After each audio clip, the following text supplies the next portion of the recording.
আসসালামু আলাইকুম ওয়া রাহমাতুল্লাহি ওয়া বারাকাতুহু। প্রিয় দর্শক, পৃথিবীর যেখান থেকে আমাদের প্রোগ্রাম দেখছেন সবাইকে ফোকাস সিরিজ 24 এর পক্ষ থেকে স্বাগত। দর্শক, আশা করছি সবাই ভালো আছেন। আমাদের পরিবেশনে আজকে আপনাদের জন্য থাকছে আন্তর্জাতিক বিশ্বের অনেকগুলি গুরুত্বপূর্ণ ঘটনাবলী এবং তথ্য।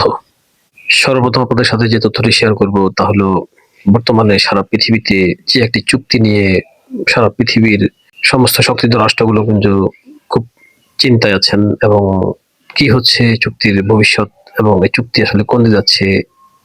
যারা সবাই এই চুক্তির দিকে দৃষ্টি দিচ্ছেন সেই চুক্তি হচ্ছে আসলে মক্কা চুক্তি। আর এই মক্কা চুক্তিতে ইরান এবং বাংলাদেশের যুক্ত হওয়ার প্রসঙ্গে আপনাদের সাথে আমরা আজকে আলোচনা করব। আলোচনা আরো থাকবে পাকিস্তানের সেনাপ্রধান হঠাৎ ইরানে কেন গিয়েছেন, আসলে তার রহস্য কি। এরপর থাকবে এই মক্কা চুক্তিকে অঙ্কুরে বিনাশ করার জন্য বা নস্যাৎ করার জন্য ভারতের যে একটা চক্রান্তের কথা উঠে আসছে সে নিয়ে কথা বলবো। এবং সর্বশেষ আপনাদের জন্য আমরা রেখেছি ডোনাল্ড ট্রাম্পের একটা বিষয়, তা হলো ডোনাল্ড ট্রাম্প এবার ইরানের জন্য এমন একটা বোমা তিনি রেডি করেছেন, সে বোমা নিয়ে কিন্তু বিশেষ একটা কথা আছে এবং সেটার বিষয়ে আপনার সামনে আমরা কথা বলবো। এবং সে বোমাটি কিন্তু তিনি ইরানে অলরেডি নিক্ষেপ করার জন্য রেডি করছেন। প্রিয় দর্শক, সবার আগে আমাদের চ্যানেলটি একটু সাবস্ক্রাইব করবেন এবং বেল আইকনটি বাজিয়ে দিবেন, যাতে আপনাদের সাবস্ক্রিপশনের মধ্যে আমাদের কথাগুলো আরো মানুষের কাছে দ্রুত পৌঁছে যায়। সেই সহযোগিতাই কিন্তু আপনাদের কাছ থেকে আমরা কামনা করছি। প্রিয় দর্শক, শুরুতেই আপনাদেরকে একটু কথা বলে রাখি একটা বিশেষ তথ্য, আর তা হলো বর্তমান বিশ্বে ইউরোপ, আমেরিকা, এশিয়া যে মহাদেশই বলেন না কেন, এ সমস্ত মধ্যপ্রাচ্য কিন্তু একটা গুরুত্বপূর্ণ স্থান। বিশ্বটা আসলে মধ্যপ্রাচ্য ছাড়া চলে না, কথাটা এভাবে বলা উচিত। কারণ সমস্ত বিশ্বের চালিকা শক্তি হচ্ছে জ্বালানি, আর এই জ্বালানির মূল উৎপাদন কেন্দ্র হচ্ছে মধ্যপ্রাচ্য। দর্শক, আপনারা যদি ভূতত্ত্ব বিশেষজ্ঞদের বিষয়ে আপনারা আলোচনা আনেন, তাছাড়া ভৌগোলিক অবস্থানের বিষয়গুলো আলোচনা আনেন, সবকিছুতে কিন্তু মধ্যপ্রাচ্যের একটা গুরুত্বপূর্ণ ভূমিকা আছে। আর এই মধ্যপ্রাচ্যের দেশগুলিকেই আল্লাহ পাক এমন কিছু বিশেষত্ব দিয়েছেন যেটা আসলে আর কোনো দেশে নেই। তো এই বিষয়ে আসলে কথা বলতে গেলে অনেক অনেক লম্বা একটা প্রোগ্রাম হয়ে যাবে এবং একটি প্রোগ্রামে কিন্তু এটা শেষ করা যাবে না। শুধু এটুকু বলে আমরা মূল বিষয়ে চলে যাচ্ছি, তা হলো এই মধ্যপ্রাচ্যের দেশগুলির মধ্যে পারস্য দেশ অর্থাৎ বর্তমান যে ইরান, ইরান যারা কমান্ড করছে অর্থাৎ ইরান দেশটাকে যারা চালাচ্ছে, এই ইরানের সরকারগুলি এমন একটা গ্রুপ, এমন একটা ব্যাচ দিয়ে এখন পরিচালিত হচ্ছে,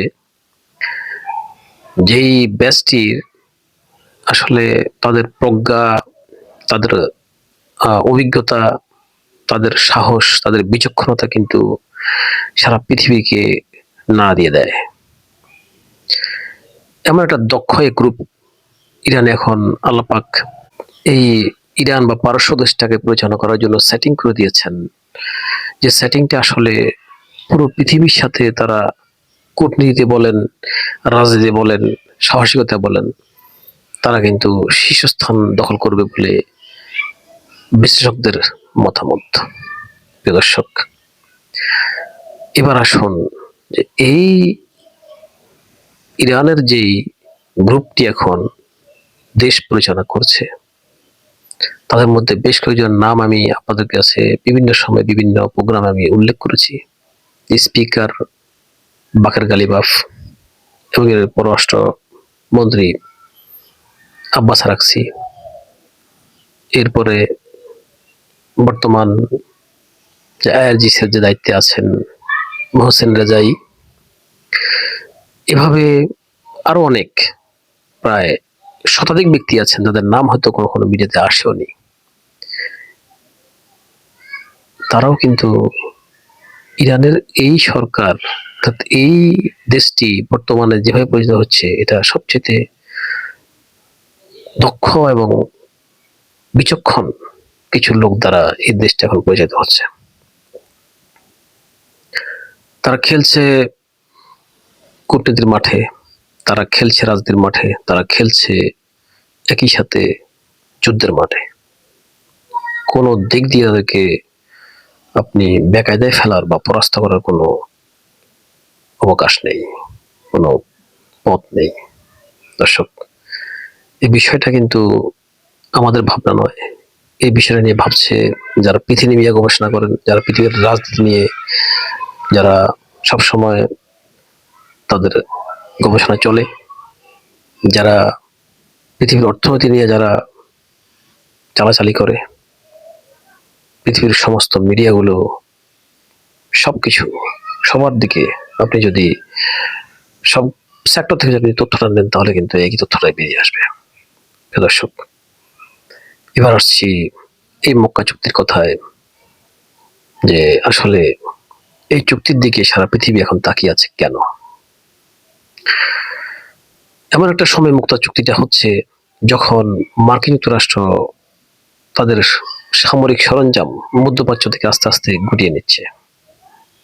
দর্শক, আরেকটু বলে রাখি, বুলগেরিয়াতে যে আমেরিকান ঘাঁটি আছে, যেখানে বুলগেরিয়াতে আমেরিকান রিফুয়েলিং অনেকগুলি ট্যাঙ্কার বিমান জড়ো করা হয়েছে, সেগুলো কিন্তু আস্তে আস্তে আমেরিকা সেখান থেকে নিয়ে যাচ্ছে।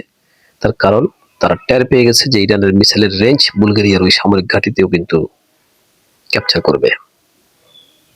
দর্শক, প্রায় 2 দশকেরও বেশি সময় ধরে কিন্তু এই মার্কিন যুক্তরাষ্ট্র মধ্যপ্রাচ্যকে পুরো মধ্যপ্রাচ্যকে কিন্তু তারা নিরাপত্তা দেওয়ার কাজে নিয়োজিত ছিল, এবং মধ্যপ্রাচ্যের প্রায় সকল দেশে কিন্তু এই মার্কিন যুক্তরাষ্ট্রের ঘাঁটি ছিল। আর সেই ঘাঁটিতে মোতায়েন করেছিল মার্কিন যুক্তরাষ্ট্রের সবচেয়ে অত্যাধুনিক সমরাস্ত্রগুলি, F-35 জঙ্গি বিমান, এবং তাদের অত্যাধুনিক রাডার স্থাপনা, তাদের রিফুয়েলিং ট্যাঙ্কার, তাদের প্যাট্রিয়ট ক্ষেপণাস্ত্র, তাদের টমাহক ক্রুজ মিসাইল ইত্যাদি ইত্যাদি ইত্যাদি। ট্যাঙ্ক বা আর্টিলারির বাকিগুলোর কথা নাই বললাম। সকল ধরনের প্রতিরক্ষা ব্যবস্থা তারা এই মধ্যপ্রাচ্যে এনে রেখেছে, এবং এই মধ্যপ্রাচ্যের সরকারগুলো থেকে কিন্তু তারা প্রতি বছর কারি কারি টাকা ইনকাম করেছে। কিন্তু এই 2026 সালে এসে শুধুমাত্র ইরানের সাথে তারা পাঞ্জা লড়তে গিয়ে এমন একটা শিক্ষা তারা পেয়েছে, টোটাল 60 দিনের এই লম্বা যুদ্ধের মধ্যে তাদের প্রায় সবগুলো ঘাঁটি তারা তছনছ হয়ে গেছে ইরানের মিসাইল আক্রমণে। দর্শক, ইরান যে প্রস্তুতি নিয়েছে এই যুদ্ধের জন্য, সে প্রস্তুতির সময় কিন্তু দীর্ঘ সময়, প্রায় 40 বছরের চাইতেও বেশি। এই সময়ের মধ্যে ইরান তিলে তিলে নিজেকে গড়েছে। নিষেধাজ্ঞার মধ্যে থেকেও কিন্তু ইরান তাদের লক্ষ্যে এগিয়ে গেছে। অত্যন্ত ধৈর্যশীল জাতি ইরান। কঠিন এক ধৈর্যের মধ্যে তারা তিলে তিলে তাদের দেশকে গড়ে গেছে। এই ধরনের দীর্ঘমেয়াদী কষ্ট, এই ধরনের দীর্ঘমেয়াদী প্রতীক্ষা, দীর্ঘমেয়াদী সংগ্রাম করে তারা আজকের এই অবস্থানে এসেছে। দর্শক, ইরানে রয়েছে শত শত বিজ্ঞানী, ইরানে রয়েছে হাজার হাজার গবেষক, ইরানে রয়েছে বহু শিক্ষিত নাগরিক। দর্শক, যে কথা বলতে লাগছিলাম, যে আমেরিকা এমন একটা সময়ে এখান থেকে চলে যাচ্ছে যখন ইরানে কিন্তু খুব দক্ষ এবং যোগ্য বিচক্ষণ একটা গ্রুপ ইরানকে পরিচালনা করছে। যদিও সরাসরি কোনো মিডিয়া বলছে না, তবে আসলে ইরানের সাথে যুদ্ধে তেমন সুবিধা করতে না পেরে কিন্তু আমেরিকা এখান থেকে চলে যেতে বাধ্য হচ্ছে বলে বিশ্লেষকরা মনে করেছেন। এর ফলে যে সমীকরণটা তৈরি হলো মধ্যপ্রাচ্যে, তা হলো যে সমস্ত রাষ্ট্রগুলিকে আমেরিকার নিরাপত্তা দিয়ে তাদের মদতপুষ্ট সরকারকে বসিয়ে রেখেছে যুগের পর যুগ, এখন তাদের কি অবস্থা হবে? এটা সাধারণ প্রশ্ন। যখন নিরাপত্তা দাতাই নেই, তখন এই সরকারগুলো টিকে থাকবে কিভাবে বা টিকবে কিনা, সে প্রশ্ন আসাটাই স্বাভাবিক। তার মধ্যে এই সৌদি আরব সহ যে সমস্ত রাষ্ট্রগুলি মার্কিন নিরাপত্তার বলয় ছিল, তারা তো 1 নম্বরেই আছে। আর ঠিক তখনই কিন্তু এই মক্কা চুক্তির সূত্রপাত এবং পরবর্তীতে সেটা দৃশ্যমান হয়। তো এই মক্কা চুক্তিটি আসলে যে সমস্ত দেশগুলি সংযুক্ত হয়ে চুক্তিটিকে বিশ্ববাসীর কাছে দৃশ্যমান করলো, তার মধ্যে তুরস্ক এবং পাকিস্তান অন্যতম। সৌদি আরব যদিও কিন্তু পেছন থেকে চুক্তির কলকাঠি নাড়ছে, আসলে এখানে মূলত বিশ্লেষকরা মনে করছেন সৌদি আরব তার নিজেকে রক্ষা করতে কিন্তু এই চুক্তিটা তারা করতে বাধ্য হয়েছে এবং তড়িঘড়ি করে তারা এই চুক্তিটি করেছে। তো চুক্তিটি করলেও এমন দুটো রাষ্ট্রকে তারা সঙ্গে নিয়েছে যে দুটো রাষ্ট্রের কিন্তু গ্রহণযোগ্যতা মুসলিম বিশ্বে যথেষ্ট আছে, তার মধ্যে তুরস্ক এবং পাকিস্তান অবশ্যই, সেটা আপনারা জানেন। এই দু দেশ না থাকলে কিন্তু অন্য কোনো দেশের সাথে যদি সৌদি এই চুক্তিটা করতো, অর্থাৎ সৌদি মিশর বা সৌদি জর্ডান, সৌদি কাতার, এসব চুক্তির কিন্তু কোনো গুরুত্বই থাকতো না বিশ্ববাসীর কাছে।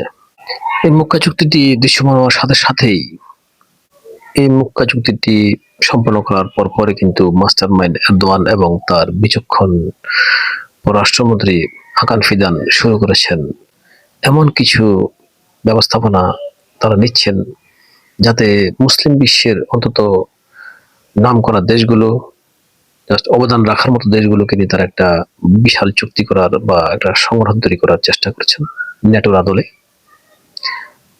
ন্যাটো যেরকম তৈরি হয়েছে ইউরোপিয়ান রাষ্ট্র এবং আমেরিকাকে নিয়ে, ঠিক একটা সিমিলার একটা চুক্তি বা একটা সংগঠন তিনি তৈরি করছেন বা চেষ্টা করছেন এই মক্কা চুক্তিকে আরো সামনে এগিয়ে নেওয়ার জন্য। সমস্ত মুসলিম বিশ্বের যে সমস্ত দেশগুলির গ্রহণযোগ্যতা সারা পৃথিবীতে অন্তত কিছুটা হলেও আছে, তাদেরকে নিয়ে তারা একটা বহর তৈরি করতে চাচ্ছেন এবং ভবিষ্যতে যদি এই চুক্তি মুসলিম বিশ্বের যে সমস্ত রাষ্ট্রগুলি আছে তারা এখানে যোগ দেয়, তাহলে কিন্তু এই চুক্তি অবশ্যই পৃথিবীতে একটা শক্তিশালী সংগঠন হিসেবে কিন্তু প্রকাশ হয় বলে বিশ্লেষকদের ধারণা। দর্শক, এবার আসছি এই মক্কা চুক্তিতে ইরান এবং বাংলাদেশকে সংযুক্ত করার যে প্রক্রিয়া সে বিষয়ের সাথে কথা বলছি। এর সাথে কিন্তু লিঙ্ক আছে পাকিস্তানের সেনাপ্রধান আসিফ মনিরের ইরান যাওয়ার সাথে। দর্শক, দুটো বিষয় কিন্তু আমরা আপনাদের সাথে একসাথে আমরা আলোচনা করছি। আপনারা খেয়াল করুন, গত সোমবার অর্থাৎ গতকালে কিন্তু পাকিস্তানের সেনাপ্রধান আসিফ মনির, তাকে যাকে ফিল্ড মার্শাল হিসেবে আখ্যায়িত করা হয়েছে, সে ফিল্ড মার্শাল আসিফ মনির কিন্তু ইরানে গেছেন। অনেক কূটনীতিকের কাছে প্রশ্ন যে দেশে একটা সরকার থাকা অবস্থায় কেন সেনাপ্রধান কূটনীতির কাজ করবেন? এই প্রশ্নটা কিন্তু স্বাভাবিক একটা প্রশ্ন। তবে সারা পৃথিবীতে ডোনাল্ড ট্রাম্পের আস্থাভাজন প্রীতিভাজন কয়েকজন ব্যক্তির মধ্যে কিন্তু আসিফ মনিরও খুব কাছের একজন। যে বিষয়টা এই ইরান এবং আমেরিকা যুদ্ধের বিভিন্ন সময় সেটা দেখা গেছে। তো মূলত আসলে আসিফ মনির ইরানে যে জন্য গেছেন, অনেকে বলছেন যে পাকিস্তানের সাথে সৌদি বা মক্কা চুক্তির সাথে ইরানকে সমঝোতা করার প্রস্তাব নিয়ে তিনি ইরানে গেছেন। অনেকে বলছেন যে আসলে ইরানের সাথে পাকিস্তানের নতুন কোনো ধরম মরম বা নতুন করে কোনো চুক্তি হওয়ার জন্য তারা সেখানে গেছেন, বাণিজ্য চুক্তি হওয়ার জন্য সেখানে গেছেন। আসলে কিন্তু এসব বিষয় না। আসিফ মনির ইরানে গেছেন এবারে ডোনাল্ড ট্রাম্পের ফোন পেয়ে গেছেন। দর্শক, এই কথাটিও আমার নয়, আপনারা একটু নেটে ঘেঁটে ঘুটে দেখুন, সেখানে আপনারা কিন্তু তথ্যগুলো পেয়ে যাবেন। এই কথাটা কিন্তু আমার আগে অনেকে বলেছেন, আমি অনেক পরে বলছি। ডোনাল্ড ট্রাম্প আসিফ মনিরকে রিকোয়েস্ট করেছেন যাতে ইরানে যায় এবং ইরানিদের সাথে তাদের একটা বৈঠকের ব্যবস্থা করে দেয়, তারা আবার আলোচনা আসতে চায়। অর্থাৎ ডোনাল্ড ট্রাম্পের পক্ষ থেকে বা আমেরিকা ইরানের সাথে আলোচনার টেবিলে আসতে চায়, এটাই হচ্ছে মূল কারণ।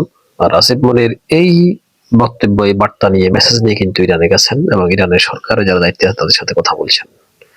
এখানে একটা কথা আছে দর্শক, ইরান কিন্তু বা ইরানের স্পিকার, ইরানের পররাষ্ট্রমন্ত্রী যারাই এখন দায়িত্বে আছেন তারা স্পষ্টভাবে বলে দিয়েছেন আমেরিকার সাথে আর কোনো বৈঠক নয়। কারণ সেখানে বৈঠক করা মানে ইরানের মতে সময় নষ্ট করা, কারণ ওই বৈঠকের আসলে কোনো ফলই আমেরিকা মানবে না, মানেও না। আর এই বৈঠকে এনে কিন্তু বিভিন্ন রকমের ফ্যাসাদ তারা তৈরি করে, তারা পাঁচাল তৈরি করে এবং সেখানে ইরানকে তারা ফেলতে চেষ্টা করে। সুতরাং ইরান এসব বৈঠক বাদে তারা যুদ্ধের ময়দানে বেছে নিয়েছে, ফয়সালা কিন্তু যুদ্ধের ময়দানে হবে। ইরানের মুড কিন্তু অনেকটা এরকম এবং ইরান কিন্তু তাদের বাস্তবে সেটা প্রকাশও করেছে। দর্শক, এই অবস্থায় ডোনাল্ড ট্রাম্প তার দেশে তার মর্যাদা, তার অবস্থান, তার ব্যক্তিত্ব, তার বাহবা এগুলো ধরে রাখার জন্য তারা ইরানের সাথে অন্তত একটা রফাদফায় তারা আসতে যাচ্ছেন। তার মানে ইরানের সাথে আবার তারা বৈঠকে বসতে যাচ্ছেন, টেবিলে বসতে যাচ্ছেন, যাতে তিনি সামনের মধ্যবর্তী নির্বাচনে বলতে পারেন যে না, ইরানকে আমরা আলোচনায় রেখেছি, সেজন্য যুদ্ধ বন্ধ আছে, ইরান আমাদের কথা মতো চলছে, ইরানের সাথে আমাদের কথা চলছে, ইরান আমাদের কথা শুনছে, ইত্যাদি ইত্যাদি ওনার ভাষায় উনি বলবেন তাদের জনগণকে বোঝানোর জন্য। অর্থাৎ যেটাকে এক কথায় বলা যায় যে ফেস সেভিং একটা ব্যবস্থাপনা। আর সে ব্যবস্থাপনা করছেন কিন্তু আসিফ মনিরের মাধ্যমে। আর আসিফ মনির ডোনাল্ড ট্রাম্পের ফোন পাওয়া মাত্র ইরানে ছুটে যান কেন? কারণ আসিফ মনিরের লেজটাও কিন্তু ডোনাল্ড ট্রাম্পের হাতে। দর্শক, এই আসিফ মনিরের মতো আরেকটা রাষ্ট্রনায়ক আছে, যিনি হয়তো সেনাবাহিনীর প্রধান নয়, তবে রাষ্ট্র দখল করে বসে আছেন এবং তিনি কিন্তু এই মক্কা চুক্তিতেও আছেন। মূলত তার দেশকে সেভ করার জন্য তিনি মক্কা চুক্তির আসলে একটা ফাউন্ডেশন তৈরি করেছেন। আর আমি আর বেশি কিছু বলবো না, আপনারা নিশ্চয় বুঝে ফেলেছেন যে আমি কার কথা বলছি। দর্শক, তো যদি বুঝে থাকেন তাহলে আপনারা আমাদের কমেন্টে জানাবেন। আপনাদের কমেন্টগুলো কিন্তু আমরা পুনরায় আবার পরিবেশনা করব। প্রিয় দর্শক, তো আসিফ মনির ইরানে যাওয়ার পরে তিনি ডোনাল্ড ট্রাম্পের মেসেজটি নিয়ে যে সেখানে দিয়েছেন, তার রেজাল্ট কি হয়েছে তা কিন্তু এখনো কোনো মিডিয়া আসেনি, তবে সেটা আসা মাত্র আমরা আপনাদেরকে আমাদের ডেস্ক থেকে সেটা আপনাদেরকে জানাবো। এবার আসছি ভারত প্রসঙ্গে, যে ভারত এই মক্কা চুক্তিকে কিন্তু অঙ্কুরে বিনাশ করতে চায়। এটা দর্শক আমার কথা নয়, এটা মধ্যপ্রাচ্য বিষয়ক বিশেষজ্ঞদের কথা, যারা পৃথিবীর বিভিন্ন দেশ থেকে কিন্তু এটা অবলোকন করছেন এবং যারা এই চুক্তির পক্ষে আছেন তারাই কিন্তু কথাগুলো বলছেন। যে বিশেষজ্ঞগুলো এই চুক্তির পক্ষ নিয়েছেন তারা কিন্তু কথা বলেছেন। তার কারণ এখানে এই চুক্তিতে, যে আমি একটু আগে বলেছি, ইরান এবং বাংলাদেশ যুক্ত হওয়ার প্রসঙ্গ আছে। কারণ গত 24শে আগস্ট বাংলাদেশের পররাষ্ট্র প্রতিমন্ত্রী হুমায়ুন কবির যে কথাটা বলেছেন যে মক্কা চুক্তিতে বাংলাদেশ যুক্ত হওয়ার হয়তো আগ্রহ আছে, তার কারণ হচ্ছে বাণিজ্যিক ব্যবস্থাপনা এবং প্লাস অর্থনৈতিক ব্যবস্থাপনা। একটা দেশের বাণিজ্য এবং অর্থনীতি কিন্তু গুরুত্বপূর্ণ বিষয়, আর সেটা বাংলাদেশের জন্য এখন মোস্ট ওয়ান্টেড। বাংলাদেশ বাণিজ্যে আরো আগাতে হবে এবং অর্থনীতি তাদের আরো এগিয়ে যেতে হবে, আর এই জন্য মক্কা চুক্তি তাদের জন্য একটা উইন উইন পজিশন। তো সেক্ষেত্রে বাংলাদেশের কথা কাটা স্বাভাবিক। সে আগ্রহ থেকে কিন্তু তিনি এই কথাটা বলেছেন। আর মধ্যপ্রাচ্যে যদিও বাংলাদেশ একটা শক্তিশালী রাষ্ট্র নয়, তবে বাংলাদেশ কিন্তু একটা ফ্যাক্টর। বাংলাদেশের জনশক্তি মধ্যপ্রাচ্যে নিয়োজিত আছে এবং বাংলাদেশে কিন্তু দক্ষ সামরিক বাহিনী আছে। বাংলাদেশ মুসলমানটা দেশ, সেক্ষেত্রে এই বাংলাদেশের প্রতি কিন্তু মধ্যপ্রাচ্যের অনেকগুলি দেশের আগ্রহ আছে, আন্তরিকতা আছে, তাদের সাথে সম্পর্ক আছে। আর এই সম্পর্কের ভিত্তিতেই মক্কা চুক্তিতে বাংলাদেশকে ইনভাইট করাটা কিন্তু অমূলক কোনো বিষয় নয়। আর ইরানকে ইনভাইট করলে তো কেল্লাফতে। দর্শক, বিষয়টা এমন। তো বিশ্লেষকরা মনে করছেন যে বাংলাদেশ এবং ইরান যদি এই চুক্তিতে যোগ দেয় তাহলে কিন্তু মক্কা চুক্তি মধ্যপ্রাচ্যে একটা বিশাল অবস্থান তৈরি করবে। আর সেক্ষেত্রে যেহেতু পাকিস্তান, তুরস্ক এবং সৌদি আরব জোট হয়ে গেছে, তো এই জোটকে আর দীর্ঘায়িত করতে না দেওয়ার জন্য বাংলাদেশকে যাতে কবজা রাখতে পারে সেজন্য কিন্তু ভারতের প্রচেষ্টা অব্যাহত আছে। এবং এই মক্কা চুক্তি কিন্তু হয়েছে 7ই আগস্ট থেকে, যেটা প্রকাশ হয়েছে। যদিও এর আগে এটা কথা চলছিল, কিন্তু মিডিয়া এসেছে বা জনসমিত দৃশ্যমান এসেছে কিন্তু 7ই আগস্ট থেকে। আর 7ই আগস্টের পর থেকে কিন্তু আমাদের পার্শ্ববর্তী রাষ্ট্র ভারত উঠে বেড়ে লেগেছে বাংলাদেশের প্রধানমন্ত্রী তারেক রহমানের সাথে বৈঠক করতে। তারেক রহমানকে ভারতে দাদা নিমন্ত্রণ দিয়েছেন তাদের সেখানে সফর করার জন্য। তো বিষয়টা কিন্তু কথাগুলো আমার নয়, বিশ্লেষকরা মনে করেছেন যে যেভাবে হোক তারেক রহমানকে যদি এই চুক্তি থেকে সরিয়ে রাখা যায় তাহলে কিন্তু এই চুক্তিটাকে, অর্থাৎ এত বেশি দীর্ঘায়িত না করতে দেওয়ার প্রথম পদক্ষেপটা কিন্তু সাকসেস হয়ে যাবে ভারত। ঠিক একইভাবে নেতা কাকু, আমি কার কথা বলছি বা বুঝছেন, দখলদার রাষ্ট্র তো একটাই সারা পৃথিবীতে, সেটা হলো নেতা কাকু রাষ্ট্র। সেই নেতা কাকু কিন্তু তারা বিভিন্ন মিডিয়ায় বলে আসছেন যে তারাও একটা চুক্তি করছেন, সেই চুক্তিতে অবশ্যই আরব আমিরাত যোগ দিবে, তারপরে কাতার যোগ দিবে, কুয়েত যোগ দিবে, ইত্যাদি কথা তিনি বলে দিচ্ছেন। এটা বলার কারণ হলো যে রাষ্ট্রগুলির নাম তিনি নিয়েছেন সে রাষ্ট্রগুলি হয়তো বা মক্কা চুক্তিতে আমন্ত্রিত নাও হতে পারে। তার কারণ যেহেতু নেতাকাকু এই রাষ্ট্রগুলির নাম বলেছেন, সে রাষ্ট্রগুলির উপরে কিন্তু একটা সন্দেহ চলে আসবে। এই মক্কা চুক্তিতে যারা বর্তমানে আছে তাদের একটা সন্দেহ চলে আসবে যে তারা হয়তো বা তলে তলে নেতাকাকুর সাথেও যোগাযোগ রাখতে পারেন। তাহলে আমরা এই চুক্তিকে বেশি শক্তিশালী করতে পারবো না, কারণ তারা এক পা রাখবে মক্কা চুক্তির দেশগুলোর সাথে, আরেক পা রাখবে নেতাকাকুর সাথে। তাহলে এখানে যা যা হবে তা নেতাকাকু অগ্রিমভাবে জেনে যাবে। তাহলে এই চুক্তি কিন্তু আসলে কোনো তেমন একটা ফলপ্রসূ হবে না, এটা একটা ব্যর্থ চুক্তিতে পরিণত হবে। এবং এই চুক্তি নিয়ে কিন্তু বরঞ্চ মুসলমান রাষ্ট্রগুলোর মধ্যে নিজেদের একটা বিভেদ তৈরি হয়ে যেতে পারে। তো এ ধরনের আশঙ্কা তৈরি করে দেওয়ার জন্যই, যাতে চুক্তিটি আরো দীর্ঘায়িত বা বড় করা না যায়, আরো অনেকগুলো দেশকে এখানে সতর্ক করা যায়, সেই কৌশলটাকে কিন্তু অ্যাপ্লাই করে দিয়েছেন নেতাকাকু। দর্শক, রাজনীতি কিন্তু চলছে ঠিক দাবা খেলার মতো। তো নিশ্চয়ই আপনারা তখনই বুঝে গেছেন বিষয়গুলো। আর সবচেয়ে বড় জয় হবে তখন যখন মুসলিম দেশ বিশ্বের দেশগুলি বিভক্ত হয়ে একটা অংশ দখলদারের সাথে যুক্ত থাকবে, নেতাকাকুর সাথে যুক্ত থাকবে, আরেকটা অংশ এই মক্কা চুক্তির মাধ্যমে তাদের সাথে যুক্ত থাকবে। দর্শক, সিরিয়াও কিন্তু এখানে একটা রাষ্ট্র, যার নাম নেতাকাকু নিয়েছেন। তো যে সিরিয়াতে এখন তুরস্কের অলরেডি সেনাবাহিনী অবস্থান করছে এবং তুরস্কের ঘাঁটি আছে। দর্শক, এরপর আসছি ইরানের প্রসঙ্গে। আর ইরান যদি এই চুক্তিতে যোগ দেয়, অবশ্যই ইরান সেখানে চেলে বেছে ছাঁকনি দিয়ে তারা পরিশোধন করে তারপর এই চুক্তিতে যোগ দেবে বলে বিশ্লেষকরা মনে করছেন। তার কারণ ইরান কোনো সাধারণ রাষ্ট্র নয়। বর্তমানে তারা যেই ফিল্ডে তারা আছে সেই ফিল্ড থেকে তারা বিশ্বকে শাসন করার ক্ষমতা পর্যন্ত হয়তো বা তাদের আয়ত্তে চলে আসতে পারে বলে অনেকের ধারণা। আর ইরানের সাথে আছে দুটো মহাশক্তি, একটা চীন আর একটা রাশিয়া, সাথে আছে উত্তর কোরিয়া। তো এই সবগুলো দেশে কিন্তু বিশ্বে ক্ষমতাধর রাষ্ট্র, যাদের কাছে পারমাণবিক শক্তি আছে। তবে ইরানের কাছে পারমাণবিক শক্তি আছে কিনা সে ব্যাপারে এখনো কিন্তু ক্লিয়ার কোনো কথা ইরান বলেনি। তো ইরানের যেই বলয় পৃথিবীতে অলরেডি তৈরি করা আছে, সে বলের পক্ষ থেকে অবশ্যই এই মক্কা চুক্তি বিষয়ে ইরান বোঝাপড়া করে তারপর সেখানে আসবে কিনা বা আসবে না সে বিষয়ে কিন্তু ইরান সিদ্ধান্ত জানাবে। এটা কিন্তু বিশ্লেষকরা মনে করেছেন। প্রিয় দর্শক, এবার আসছি ডোনাল্ড ট্রাম্পের সর্বশেষ যে পদক্ষেপ ইরানের বিরুদ্ধে তা নিয়ে। দর্শক, আমি জাস্ট কিছুক্ষণ আগেই একটা অনলাইন পোর্টালে দেখলাম ডোনাল্ড ট্রাম্প প্রায় 13,000 টনের একটা বোমা রেডি করেছেন ইরানের জন্য।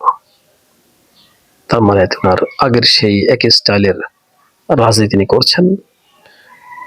তিনি হয়তো বলবেন যে ইরান যদি তাদের কথা না শোনে তাহলে এই 13,000 টনের বোমা তাদের জন্য রাখা আছে, সেটা তিনি তাদের উপরে প্রয়োগ করবেন। অর্থাৎ তার পলিটিক্সটা এক ধাঁচেরই। ধমক দাও, হুঙ্কার দাও, এরপরে ভীতি প্রদর্শন করো, কোরিয়াদেরকে বাগে আনো, চুক্তি করো, তারপরে নিজের স্বার্থ উদ্ধার করো। এটাই। আবার স্বার্থ উদ্ধার করতে করতে ধমকের উপরে রাখো। এটা হচ্ছে ডোনাল্ড ট্রাম্পের পলিটিক্স। এই স্টাইলের পলিটিক্সটা কিন্তু একদম হাড়ে হাড়ে ধরে ফেলেছে ইরানি বিশেষজ্ঞরা, ইরানি রাজনীতিবিদরা এবং ইরান সরকার যারা বর্তমানে গমন করছেন তারা ডোনাল্ড ট্রাম্পের প্রতিটা পদক্ষেপের কিন্তু ভবিষ্যৎ কি তারা বলে দিতে পারে। না হলে ডোনাল্ড ট্রাম্পের প্রতিটা পদক্ষেপের উত্তর তার আগে থেকে যেমন ভাবে রেডি করে রেখেছে, সেটা কূটনীতিতে হোক, আলোচনায় হোক, সমর ক্ষেত্রে হোক, সব জায়গায়। আপনারা দেখলেন না যে এমন নিষেধাজ্ঞা দেওয়া হবে যে পৃথিবী থেকে বিচ্ছিন্ন করে দেওয়া হবে ইরানকে। ইরান তার জবাবে কি দিয়েছে? ফার্স্ট বলেছে যে ইরানের উপর যদি আবার নিষেধাজ্ঞা আরোপ করা হয় তাহলে ইরান পরমাণু চুক্তি থেকে বেরিয়ে যাবে। দেখেন মানে কিসের বদলে কি। পাশাপাশি ইরান হরমুজ প্রণালীতে যে পলিসি অ্যাপ্লাই করেছে ইউরোপের জন্য, ডোনাল্ড ট্রাম্প ইউরোপকে বলেছে যে আমেরিকা তো তার নিজের জন্য যুদ্ধ করছে না, আমেরিকার কাছে যে তেল মজুদ আছে শীতল দিয়ে আমেরিকা আরো বহু বছর চলতে পারবে, কিন্তু ধরা খেয়ে যাবে তো ইউরোপবাসী, ইউরোপের রাষ্ট্রগুলো। সেজন্যই আমেরিকা সেখানে যুদ্ধ করছে। সুতরাং ইউরোপকেই যুদ্ধে যোগ দিতে হবে, অথবা ইরানের সাথে আমেরিকার সাথে নেগোশিয়েট করার একটা ব্যবস্থা করে দিতে হবে। আর তখন ইউরোপ কি বলেছে? ইউরোপের নেতারা, বিশেষ করে ফ্রান্সের প্রেসিডেন্ট ইমানুয়েল ম্যাক্রনও বলেছে যে ডোনাল্ড ট্রাম্প, হ্যাঁ আমরা রাজি আছি ইরানের সাথে একটা বৈঠক করার, তবে তবে তোমাকে প্রথম মুখ বন্ধ করতে হবে। আপনি কোনো কথা বলতে পারবেন না, আপনার মুখ বন্ধ। আপনার কথাটা কিন্তু আসলে ইরান যেভাবে নেয় সেখানে আর কোনো কিছু করার অবকাশ থাকে না। আপনি কথা বলেন আর তার অ্যান্টি ইরান সমস্ত প্রস্তুতি নিয়ে রাখে। তো এরপর ইরানের সাথে যখন তারা কথা বলেছে, আমি আমার এর আগের একটা পরিবেশনে বলেছিলাম, ইরান সাবজাপ জানিয়ে দিয়েছে যে ইউরোপের ব্যাপারে ইরানের কোনো নিষেধ নাই। ইউরোপরা ইরান সরকার নির্ধারিত যে সিস্টেম আছে, সিস্টেমের মধ্যে হরমুজ প্রণালী দিয়ে তাদের ট্যাঙ্কার নিতে পারবে, তবে হরমুজে সেটা নিয়ন্ত্রণ রক্ষণাবেক্ষণ করার জন্য যে চার্জ আছে সেই চার্জটা তারা ইরান দিবে, অর্থাৎ দিতে হবে। দর্শক, এবার দেখুন, এবং ইরান আরেকটা কথা বলেছে যে মার্কিন যুক্তরাষ্ট্রকে সমর্থন করে তারা ইরানের কোনো ক্ষতি যাতে না করে সে বিষয়ে ইরান কিন্তু সজাগ দৃষ্টি রেখেছে। তার মানে ইরানের পক্ষ থেকে ইউরোপকে গ্রিন সিগন্যাল দিয়ে দেওয়া হয়েছে। পাশাপাশি ইরান আরো বলেছে যে কোনো অবস্থাতেই মার্কিন যুক্তরাষ্ট্র এবং দখলদার রাষ্ট্রের কোনো জাহাজ তারা দিক দিয়ে যেতে দিবে না। আর আমেরিকা যখন ইরানের উপরে নিষেধাজ্ঞার কথাটা আবার বলেছে, তখন ইরান বলেছে যে হরমুজ দিয়ে এক ফোঁটা তেল তারা পরিবহন করতে দিবে না। তাহলে বোঝা যায় যে ইরান বর্তমানে যে সমস্ত লোক দ্বারা পরিচালিত হচ্ছে তারা কিন্তু বিশ্বের রাজনীতি খুব ভালো করে তারা জানে, জেনে বুঝে দক্ষতার সহিত প্রজ্ঞা নিয়ে অত্যন্ত বিচক্ষণ একটা টিম কিন্তু ইরানকে পরিচালনা করছে।